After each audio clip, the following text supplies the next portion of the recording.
జంతికలు చాలా క్రిస్పీగా గుల్లగా కరకరలాడుతూ రావాలంటే నేను చెప్పినట్టు చేయండి. ఒక కప్పు మినపగుళ్ళు కానీ సాయి మినపప్పు కానీ తీసుకోవాలి. ఒక కప్పు మినపగుళ్ళకి 4 కప్పులు బియ్యం పిండి తీసుకోవాలి. ఒక కప్పు మినపగుళ్ళని చక్కగా స్లిమ్లో పెట్టుకొని చాలా దోరగా వేయించుకోవాలన్నమాట. లో ఫ్లేమ్లో వేయించాలి. అలా వేగిన తర్వాత అది ఒక మిక్సీ జార్లో తీసుకొని అందులో కొద్దిగా ధనియాలు, జీలకర్ర, వాము వేసుకోవాలి. ఇవి 3 వేసిన తర్వాత దాన్ని బాగా పౌడర్ లాగా చేసుకోవాలి.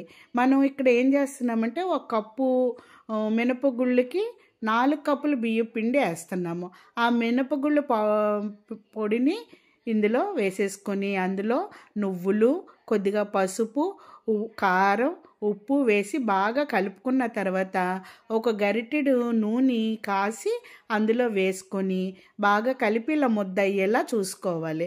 ఇలా ముద్ద అయిన తర్వాత మనం చేయాలంటే గోరువెచ్చగా నీళ్లు కాసి పెట్టుకోవాలి.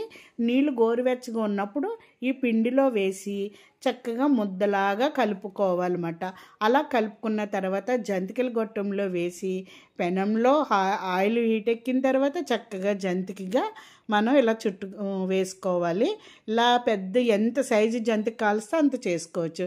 చూడండి, జంతికలు చక్కగా వేగిపోయిన తర్వాత తీసి సర్వింగ్ బౌల్లో వేసుకోవాలి. అంతే, క్రిస్పీ జంతికలు రెడీ.